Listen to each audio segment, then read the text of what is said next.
quelqu'un me dirait on va vous rendre votre jambe, je ne la voudrais plus.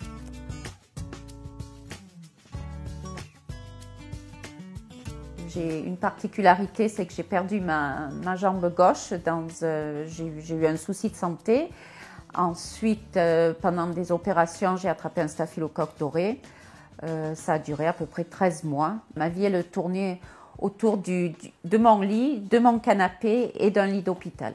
Quand j'ai eu le staphylocoque, j'ai ma jambe qui gangrénait tout le temps. J'avais l'articulation du genou et du pied de la cheville qui ne fonctionnait plus. Du coup, je me retrouvais avec une jambe raide et je ne me voyais vraiment pas vivre avec ça attaché à mon corps. Donc, j'ai fait la demande d'être amputée. Et puis, de toute façon, le jour où j'ai été amputée, le chirurgien m'a dit que j'étais en septicémie. Donc, de toute manière, si on ne m'aurait pas amputée, il me restait peut-être 2-3 semaines à vivre. L'amputation, elle s'est déroulée déjà sous péridurale parce que je ne pouvais plus avoir d'anesthésie générale. Et c'est vrai que bon, ça m'a fait hyper peur. Et puis finalement, c'était super parce que le soir, je me rappelle qu'il y avait un match de foot le soir de l'amputation. Et j'ai pu regarder le match de foot et je me sentais déjà revivre. J'ai toujours quand même beaucoup bougé depuis l'amputation. Voilà, j'aime pas rester chez moi, je ne veux pas rester chez moi, il faut que je sorte tous les jours. Voilà, ça a été 13 mois où j'ai pas bougé et là je pouvais plus faire ça.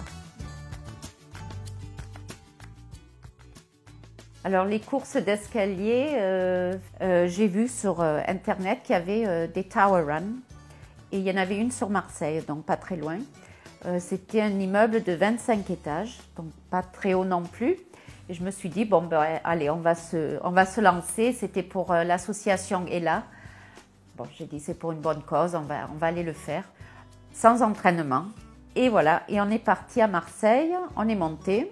Et arrivé en haut, ben, j'ai dit, si on descendait, on le refait. Ben, dès que je m'élance, la première chose, c'est, je me dis, mais qu'est-ce que je fais là? Voilà, la première chose. Parce que c'est beaucoup de concentration. Je suis obligée de toujours regarder le sol. Je monte les escaliers 2 par 2, d'en bas jusqu'en haut. Mes chronos, ils ne sont pas aussi bons qu'une personne valide, mais peu importe, pour moi, ils sont bons. Voilà, je me mets une limite et voilà, c'est ce qui pousse. Et puis, il ne faut pas abandonner, c'est dommage de passer sa vie sur un canapé si on peut sortir et faire, même si on n'en fait pas beaucoup de sport. Je ne dis pas qu'il faut en faire tous les jours, mais même un petit peu, c'est bien et c'est beau.